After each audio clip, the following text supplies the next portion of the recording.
when my book launch specialist, I was writing a book at the time, said, you should have a podcast, I laughed. I'm like, I'm in this course that I'm learning about that, but I would never do that. No, you should really do that. And I thought to myself, I'm an introvert. Who's going to want to hear my little quiet stories that you can pick up quietly in a book and go through? And I'm a journaler, I'm quiet.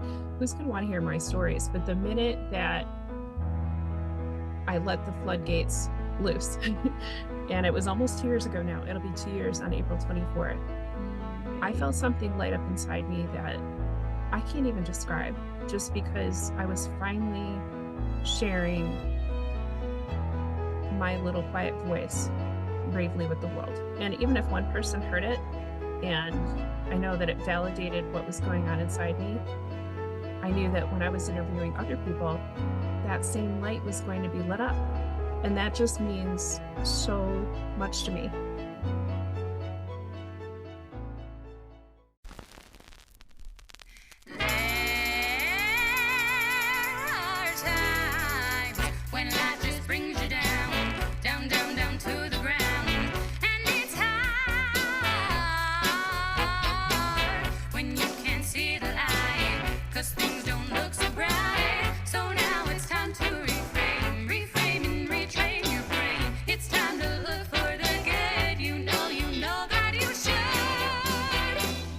Join me, 'cause I'm seeking sunshine, I'm seeking sunshine, I'm seeking sunshine, oh, oh, oh. I'm seeking sunshine, I'm seeking sunshine, I'm seeking sunshine, I'm seeking sunshine. Welcome to Seeking Sunshine, Do What Lights You Up, a podcast for passionate, creative moms who are ready to live their best life and be their full, lit-up selves while being amazing moms, because it's possible to be both. It turns out that you don't have to lose yourself in motherhood, and I'm here to show you how. This is Seeking Sunshine 2.0 because we are no longer focusing on the problems, but on the solutions. It's your turn to shine. Hey everyone, welcome back to the Seeking Sunshine podcast. I wanted to say thank you so much for being here. We have officially hit 6,000 downloads, which is such a huge landmark, and it really just means so much to me. Like, I really can't even describe how much that means to me, that you are here and that you listen and that this show is helping you. So thank you so much for being here and for being you and for being amazing, because it really lights up my world that you take time out of your day to come and hear about seeking sunshine and about how we can be better people and better moms and do more of the things that light us up, because it's my passion project to help more moms and more women do the things that they really love, because I know that it makes us better people. So anyways, today's episode's amazing. I'm really excited to dive into it and to introduce you to our incredible guest, who is Becca Rae Eagle. We're going to talk about how writing and speaking are a portal to the soul, and how being vulnerable is so important, and then how telling your story can change the world. Becca Rae Eagle, her pen name is Noelle Trist. She's a wife, a mom to a college-age son, an avid hiker, podcast host of the podcast Sacred Penning, somatic meditative journaling, and she's been a teacher since the year 2000. She served as an English instructor for nearly 20 years in public schools and community colleges, and currently she teaches 3rd grade at a private school in her community. She's an empath, an HSP, intuitive, mental health advocate, a woman of faith, and a soul tender. She's also an international best-selling author and international speaker in training. She's been featured in at least a dozen podcasts, as well as Julie Brown's acclaimed book, Masters of Change, focusing on her resilient healing path. Her first book, Embodying Joy, a heart journal, a memoir with journal space. Isn't that amazing? Did you know you could do that? Isn't that so cool? A memoir with journal space for body, mind, and spiritual health. is available on Amazon, and her piece, Anchored by a Star, is featured in the international best-selling collection Ignite Your Faith, and her next book is coming out in 2025. She's also a proud staff writer for Women Who Podcast magazine, and she's a transformative soul journaling practitioner, and her sacred penning, somatic meditative journaling method helps women with transformative writing experiences for body, mind, and spirit, and she offers customized journaling retreats for individuals, private groups, corporate organizations, and community events. I'm telling you, she's absolutely incredible, and the things that we dive into in this episode are going to feed your soul. So let us dive right on in.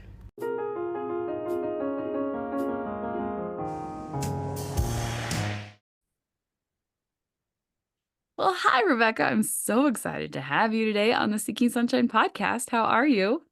Hey, I'm doing awesome. How are you doing today? I am doing great. I'm so excited to talk to you about doing the things that you love to do, doing what lights you up as a mom and just as a human being, because life can be really distracting. It can be really hard to get through all the things that we have to do and find ways to do the things that we love. So I would love to hear the ways in which you've been able to do that in your life.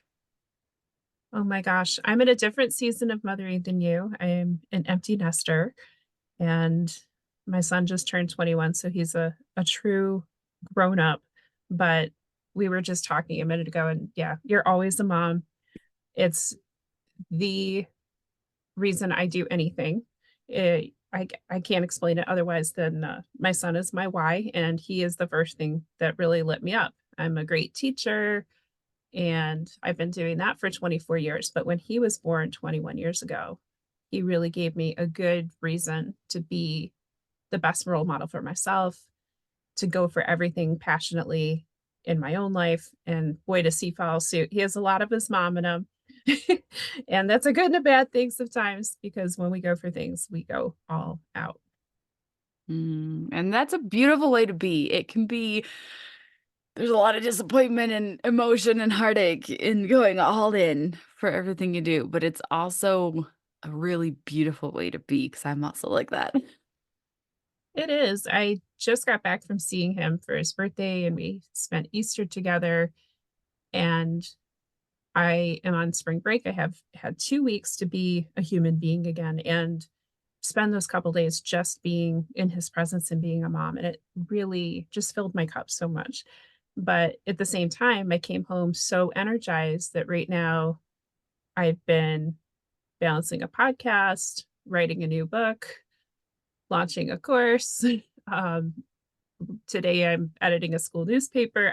I always have something that's energizing me and making me happy. And the happiest thing that I like to do is make sure that other people's voices are heard in some way, shape, or form. Mm. So anything to do with writing or making sure that somebody who thinks that their story doesn't matter is captured and celebrated.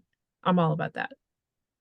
That's one of my favorite topics ever. Will you talk to us more about that? Because that is something that lights me up a ton. Because when I started my podcast, it changed my whole life. It changed my whole world because I had felt really, trapped in motherhood and like I was all alone in my journey. And then connecting to other people with my show and interviewing them and hearing about their stories just opened up the whole world for me. So tell me about how why is that your passion? How did that come to be?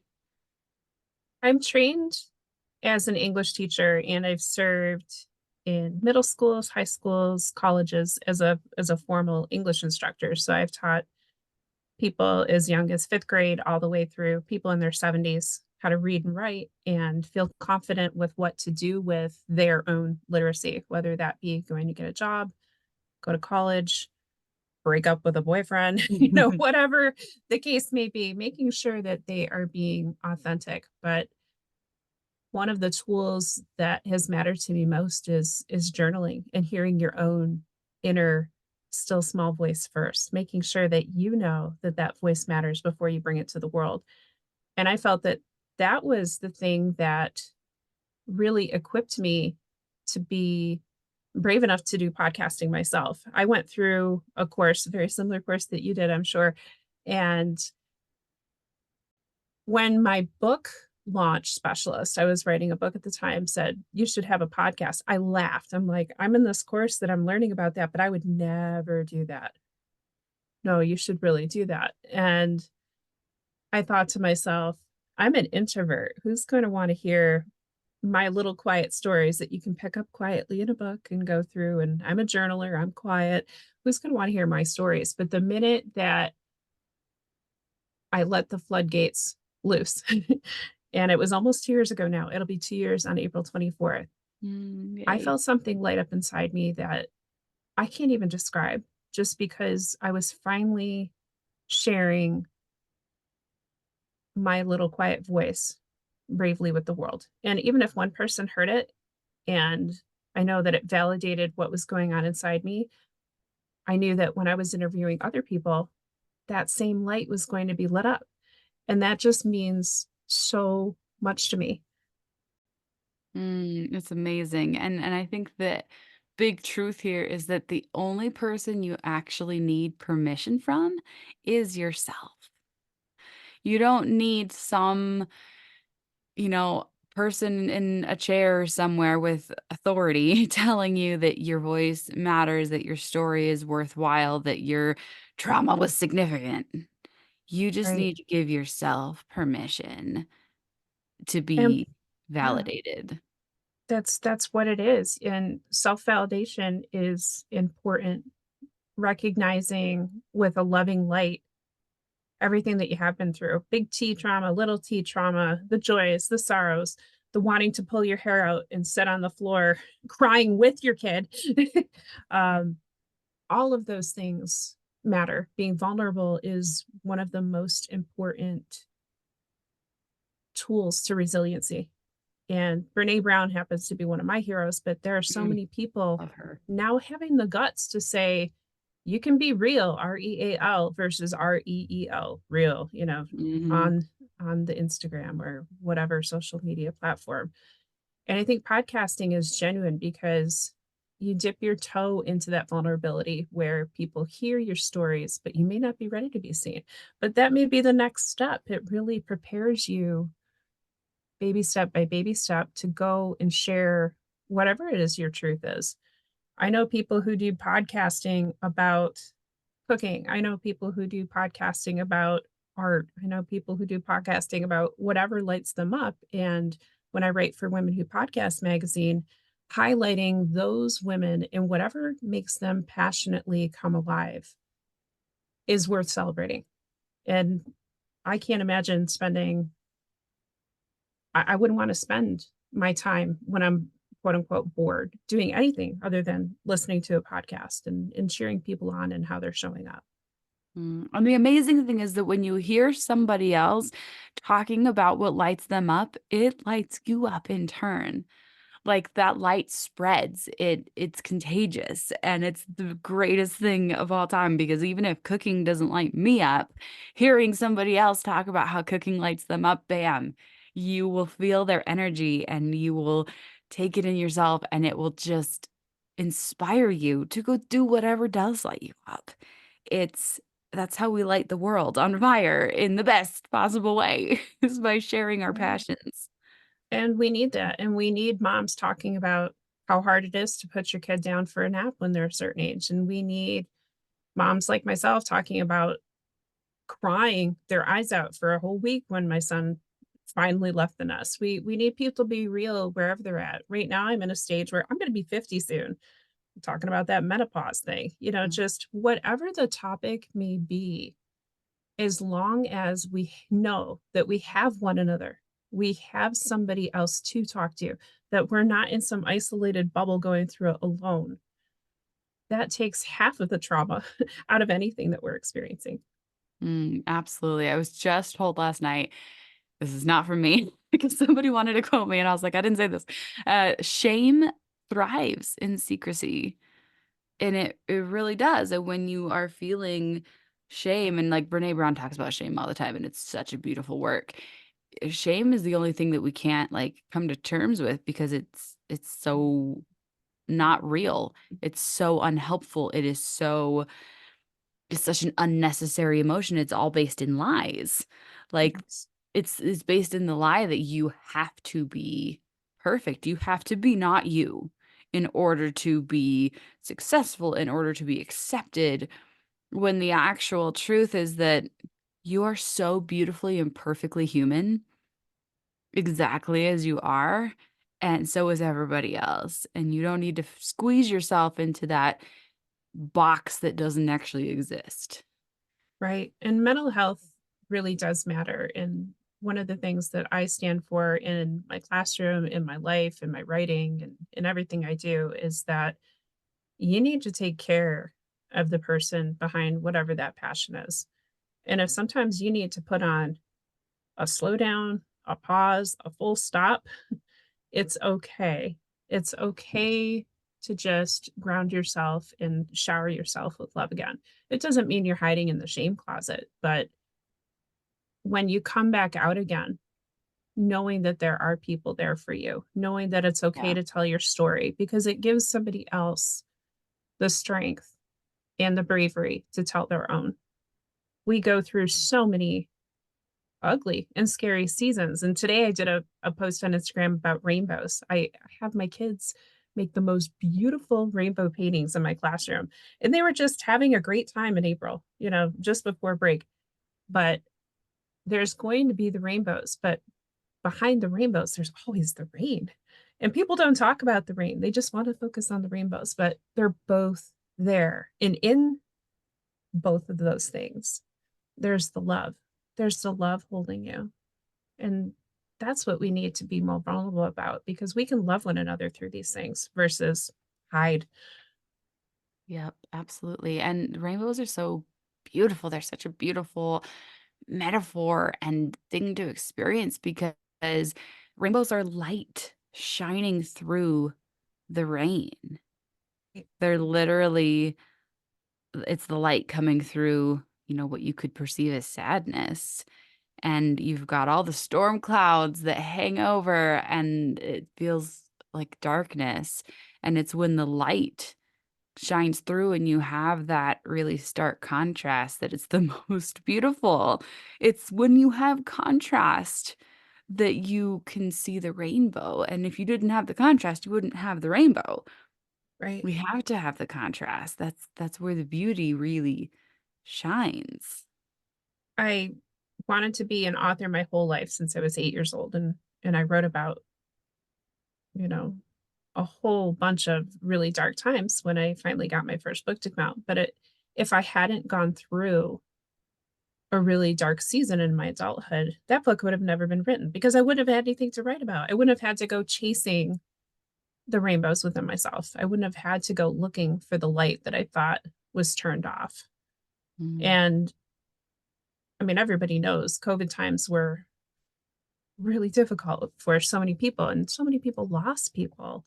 And we're just starting to hear the good stories that came from those yeah. because people have had time to reflect and people have had time to kind of process everything that went on. And I'm very thankful that I did have a really dark season so that I could kind of get gritty and right through to the other side. And it's changed who I am because it's also given me appreciation. And when we can find that appreciation in that contrast, I think is when we start to grow. It's never too late to grow, no matter if you're, a little kid, which I love watching my little third graders bloom, or whether you're 50 going on 60, it doesn't matter.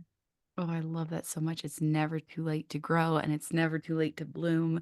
And I love, I feel like one of the themes that keeps coming back is that when you use language to process the things that you've been through in your life, whether that's journaling and writing it out, or whether that's speaking it out in storytelling and in podcasting and in for me, it's for music. I've used music a lot of my life to process my emotions, but using your voice or using, the pen to write through, finding a way to put what has happened to you into words is so cathartic, and it will literally change the way that you process what has happened, and it will change the way that you are able to see your story. And I bet that you have had a really incredible experiences in your own life as you've processed what's happened to you, but also as you've seen other people go through that same journey. Do you have any stories that go along with that? So I have a million. And that's why when I thought about giving up teaching completely because I was so burnt out after Yeah, COVID. Oh my teaching is gosh. so difficult.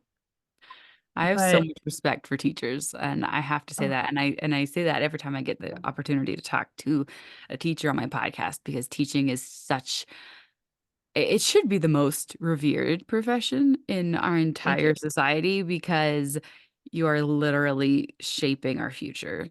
And I wish that we, as a society, had more respect for our teachers. Well, I appreciate that. And we, as teachers, though, should also be having really functional and beautiful relationships with our parents because you are the primary teachers.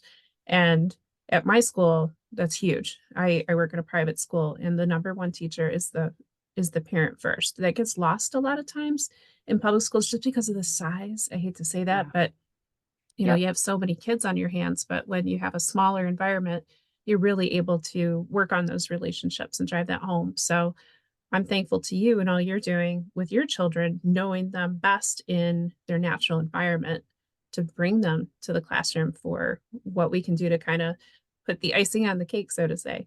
But yeah, my goodness, I've been teaching for 24 years. I took one solid year off last year to work at Life is Good, which is like one of the happiest places on the planet to work. Um, I also took 3 years off when about 3 years, 2.5 years when my son was little. I knew something was different and we found out he had autism, but he also had chronic ear infections. So you try sending a kid to daycare that's coming home every other week with a fever. Your boss doesn't like that. You have to Nope. you have to take all that time off. So I said, well, I'm just going to enjoy this season. And so we got paid to invite 5 other kids to come over and play. Legally, I became a registered New York State daycare provider, and I taught kinder music too. So I don't How have the fun. musical abilities you do, but boy, did we have fun learning through language. But Oh, but music is so much fun. Whether, I mean, you don't have to have, you know, I don't know, you don't have to be able to sing to enjoy singing with kids. Singing with kids is like the greatest, most fun thing you can ever do. it is. I grew up singing, and I found out through my adulthood journey, I eventually met my birth family that my dad, who passed away during COVID from COVID, but he was a thriving musician. He was a teacher at a community college. He was a private musician. He had a studio, everything else. So I came from music. My son is a musician himself, but I can't read music. I just hear it and I know it by ear. So it's kind of funny. Well, Um, and I should say that everyone can sing. It's just whether or not you think you can sing. There's with confidence. Yeah, that's true. That's like I say, anybody can write, but can you write with confidence? And I guess that's what I've seen. I have seen children walk themselves through the most horrific situations at young middle school and high school ages, thanks to their resiliency and thanks to their ability to advocate for themselves. And some of the essays that I've seen children write to get into college really took the most guts I've ever seen in a human being. Some of the papers that I sat with people crying at the writing center table going, I don't know if I can do this another day with the 3 kids I have home and the tests and the this. And I had a student living out of her car who is now a professional therapist, just pushing yourself through with that word. And especially with someone at your side, I happen to be a writing center tutor as well as an instructor. Just knowing you have someone there to validate you and push you, but not focus on all the stupid stuff. I hate to say it like that, but the perfect grammar and this and that. We can fix all those things. But if you are bringing your heart and your soul to the table, we can work with you to craft what you want to say in a very eloquent and powerful way. that's going to serve you. And that's what I've loved watching. I've loved watching the stories that you would see on a really interesting TV drama in my classroom or at my writing center table, and what happened with those folks. They didn't call me a resiliency specialist and a retention specialist for nothing, because I put the person first. And I love putting the person first when it comes to putting the pen to paper, because they are going to take that ink, and that ink comes from their heart, and they are going to transform that into whatever they see as gold. And I've seen students get scholarships. I've seen students get into school. I've seen students confront their parents about what they feel their identity is, whatever that may be. I've walked a teenager, or four now that I think about it, through teenage pregnancy. I've sat with moms who have faced autism diagnosis. I've sat with women who didn't believe in God, to all of a sudden acknowledging that there is a higher power and it's inside them, happy to help them through life. All this because I like helping people write, which is fun.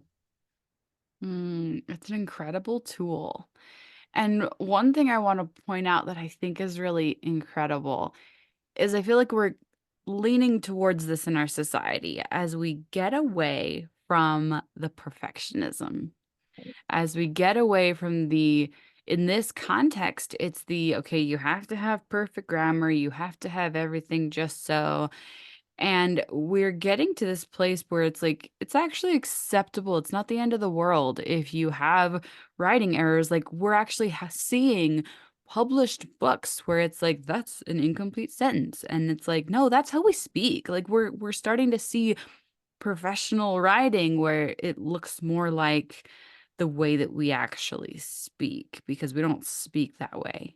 We And don't speak for peer-reviewed journals. right.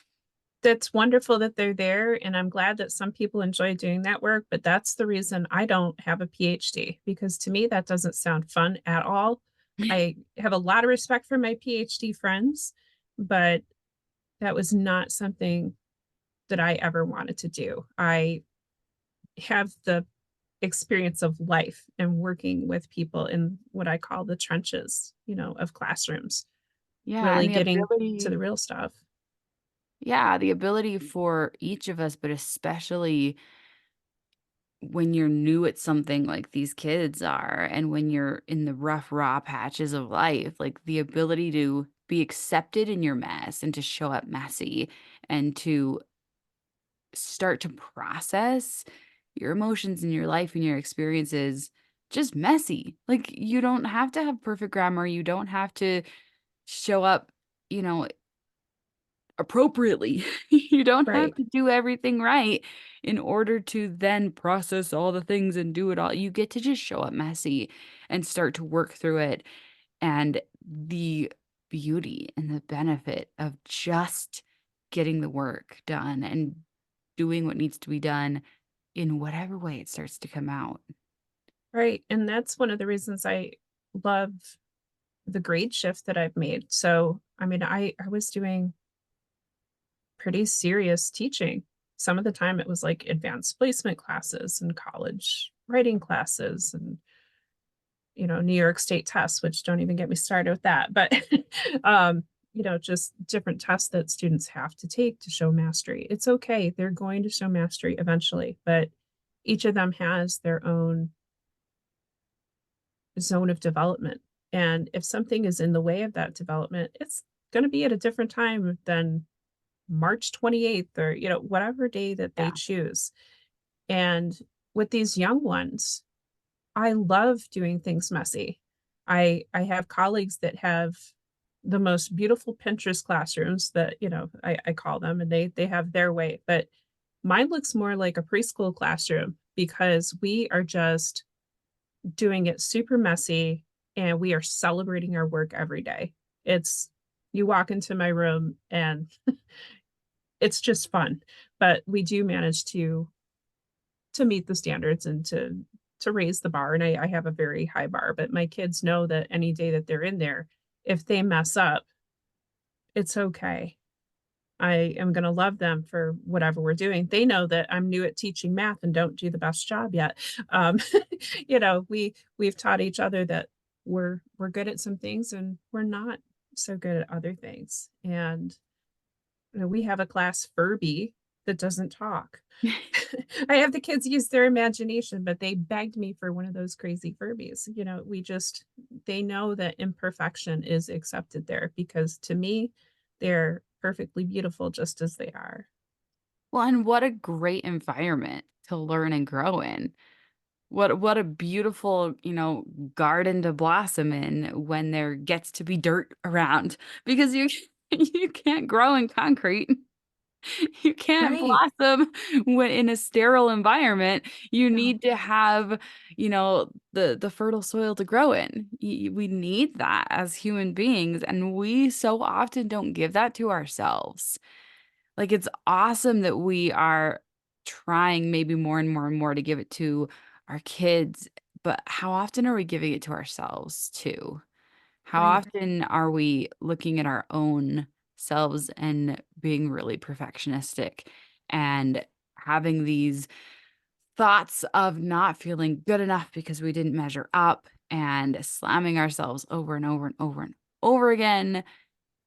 We have to start practicing letting that go and allowing ourselves to show up messy because the more that we allow ourselves to do that, the more we're going to allow our kids and those around us to do that too. Because if we think that we can let them do it, but not ourselves do it, we're kidding ourselves.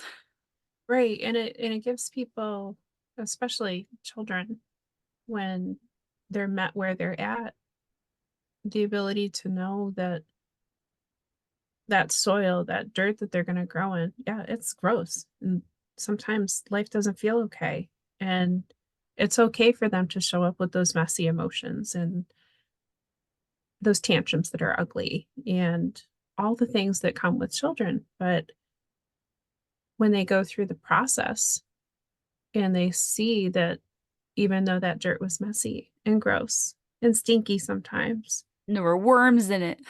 exactly, and rocks and oh no, Yeah. I let my kids get so messy. Each of them has a plant that two of them have had to replant, and they've seen that whole process. And we have all the all the acknowledgement of how things grow. But I love it when we meet children and adults where they're at because you have to know that you're going to get up the next day and it may not be perfect tomorrow and it may not be perfect a week from that or a year, but it's going to be okay and it's going to be beautiful.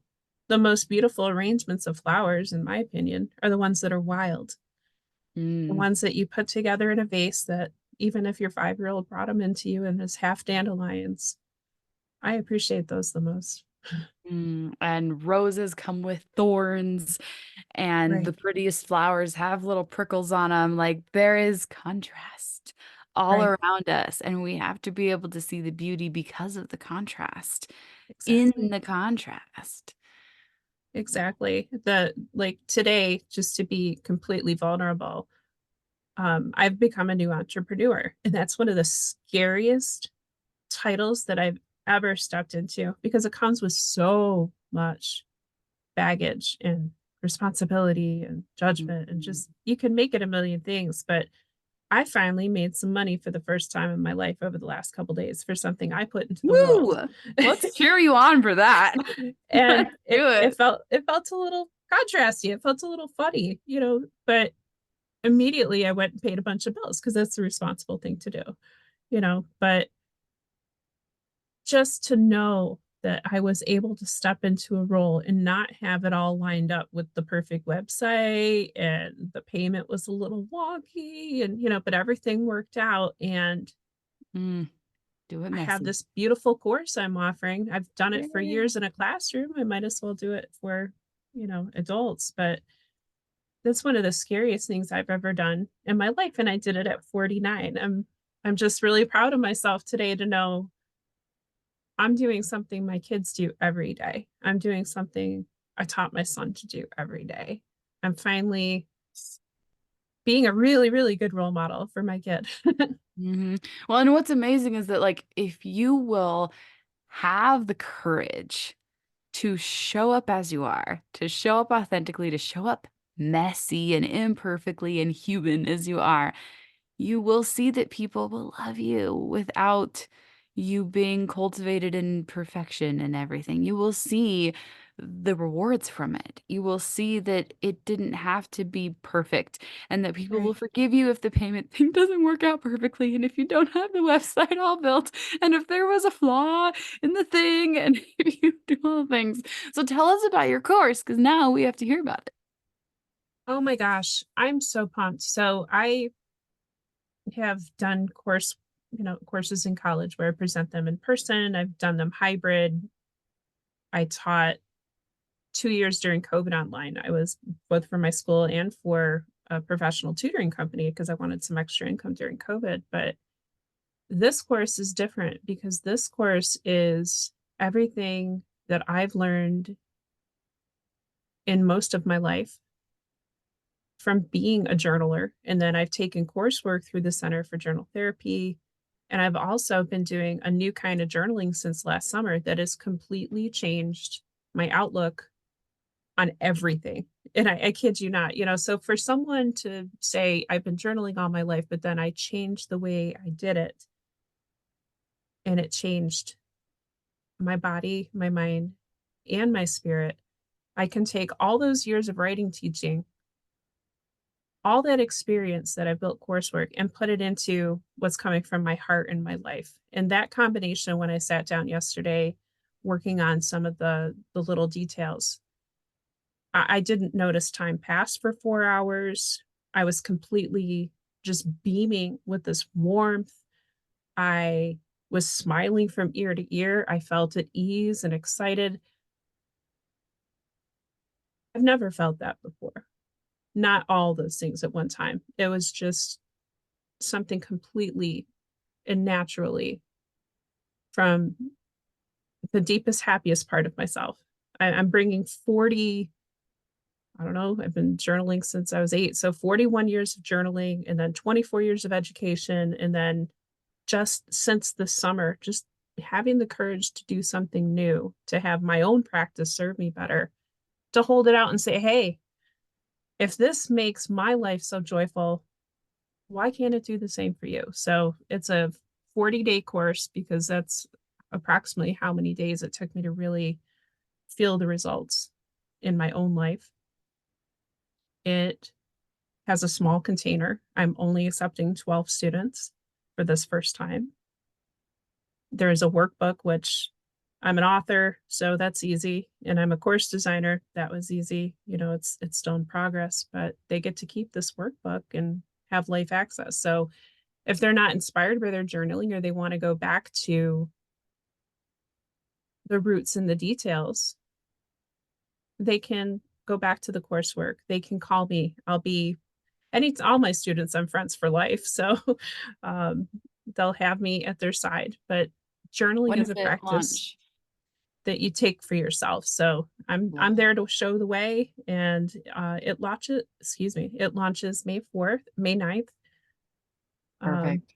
May 4th is my retreat beforehand. I'm very excited about a lot of things, but May 4th is the retreat. May 9th, the course starts and it goes until summer. So it's 6 weeks to sunshine.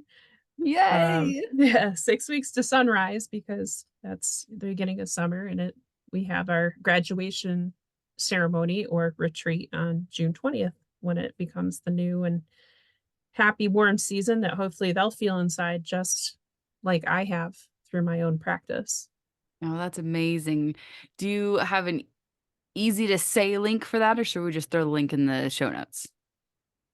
The link is associated with my new website, which is Padilla. So I don't have that I can just rattle off, but Okay. show notes would be I'm just like, fine. Thank you. my course link is like .com/this/that/this. So I'm like, that's Yeah, really complicated. So I get having a link that's like 1,000 years long. Just put it in the show notes. So we will have the link for that in the show notes. That's really, really exciting. But I know that you also, and that's amazing. I know you also have your podcast and your magazine. So if you have a second to share about that, that would be amazing too. sure. I had never written journal style, like, journal. newspaper, anything like that. And I was brave. I applied to Women Who Podcast magazine last year, and I had an opportunity to write, and then they hired me as a staff writer. So I'm on the staff of Women Who Podcast magazine, which is incredible. I absolutely love interviewing people about all their podcasts. So it's not mine, but I am on the staff for it. And we celebrate anyone from someone under a year podcasting to someone who's been doing it for 5 to 10 years, but they have to have indie status. So they can't be a major Yeah. corporation sponsored. We stick with the people who aren't making it as much of a business, so to say. So to Yeah. celebrate their authenticity and their devotion to that audience in the world. So that's the magazine I write for, and my podcast is launching again. It's season 5. It's had a little bit of a, just like my life, an upgrade, and it's the Sacred Penny podcast. Journal your way to brighter days. So I focus on mental health. I focus on body, mind, and spirit. And my it's being trademarked, which is really exciting to have something of your own. But my method of somatic meditative journaling is really steeped in making sure that you know that the person on the other side of that pen and journal is a sacred and loved source of wisdom, and that you can tap into that wisdom through the other side of your pen. So I lead people through that every week. My episodes come out on Wednesdays, and yeah, it's been 2 years, and I have a small following. I have like 6,000 followers, but the people and the DMs that they send me really warm my heart, and I'm just really happy to hold out, showing the way. I love it. Your podcast is incredible, and you have so many amazing things that you are doing. Do you have any advice for busy moms who are trying to do more of the things they love, but life is busy and crazy and it's hard to find a way to do that?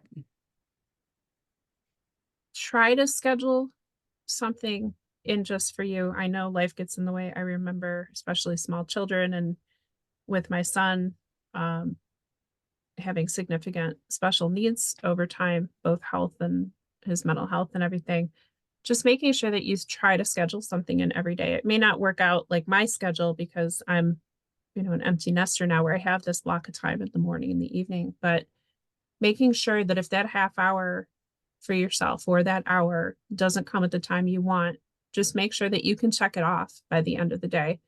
I don't care if that means you go for a walk at 9 o'clock at night by streetlight around the block. At least you took a walk and you got outside and you grounded those feet and you walked away from all that was behind you. But scheduling that time and making that a commitment to you, whatever it is that you do, whether it be a walk or journaling or whatever your favorite form of self-care is, don't go to bed at night before checking that off in your mind. Put it on your calendar, put it on a sticky note, even if it's just a sticky note that says me, and you know what me means. Hmm. Making sure that you check that box off every day, because without checking off that box, you're not going to be able to serve yourself or the people that you love. I used to journal during naps when I had a daycare. When they were all sleeping, I would just take whatever time to fold laundry and do my journaling. But just make sure that you give yourself that time, because you won't regret it. I love that so much. Thank you. All right, as we wrap up, do you have any final words of wisdom to share with us? You're so cute. Just saying wisdom. I think wisdom comes with just making sure that you are living life authentically. Just be yourself. And the more that you show up as yourself, the real versus the REEL, there's going to be more people there willing to participate and love you through. I love that. Thank you so much for coming today. This has been amazing. Thank you so much. Have a great day. You too.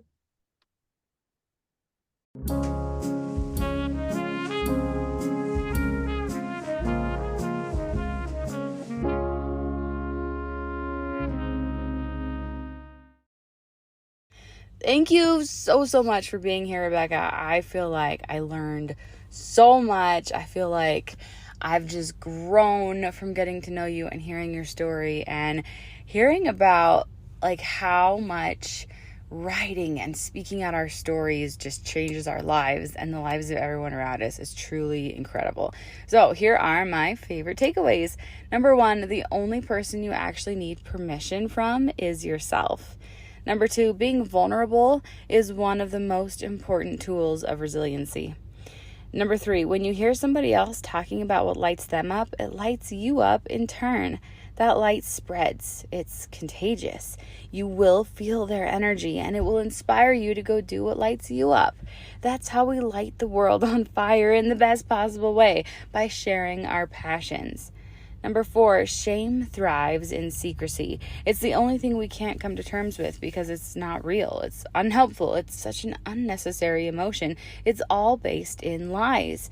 It's based in the lie that you have to be perfect, that you have to be not you in order to be successful, in order to be accepted, when the actual truth is that you are so beautifully and perfectly human, exactly as you are, and you don't have to squeeze yourself into that box that doesn't exist. Number 5, you need to take care of the person behind the passion. It's okay to just ground yourself and shower yourself with love. Know that people are there for you. Know that it's okay to tell your story because it gives somebody else the strength and the bravery to tell their own. Number 6, when we can find appreciation in the contrast, we start to grow. It's never too late to grow. It's never too late to bloom. Number 7, make sure you schedule something in every day for yourself. Make a commitment to you, whatever your favorite form of self-care is. Don't go to bed at night before checking that off in your mind. Make sure you give yourself that time because you won't regret it. I love these quotes and I love talking to Becca. She's just a breath of fresh air. She truly is. So make sure you go check out the show notes because I've got all of her links in there. Her next online retreat featuring breath work, sound healing, and somatic meditative journaling is online on May 4th. And her next course offering begins May 9th, which is called 6 Weeks to Sunrise, Elevate Your Summer. And the link to join that again is in the show notes, for both of those. And then I want you to know that 3% of Becca's book profits go to children who experience early trauma, poverty, and violence. So there's links for all of that. Oh, and then 3% goes to Feeding America, and 3% goes to Ecumenical Council of Saranac Lake. So she's so generous, and I love how she's donating those proceeds. So go check out her books. And definitely go check out her course because she's so tuned in. Because she's journaling so much, and this is why we need to go take her course so that we can all learn to be as tuned in as she is. It was a joy to hear from Becca, and I hope that you guys will all at least think about, spending more time getting to know yourself. It is life-changing to do that kind of work. Before I sign off, I wanted to remind you about my course, the Podcast Like a Mother podcast creation course. If you want to learn how to podcast, it is so much fun.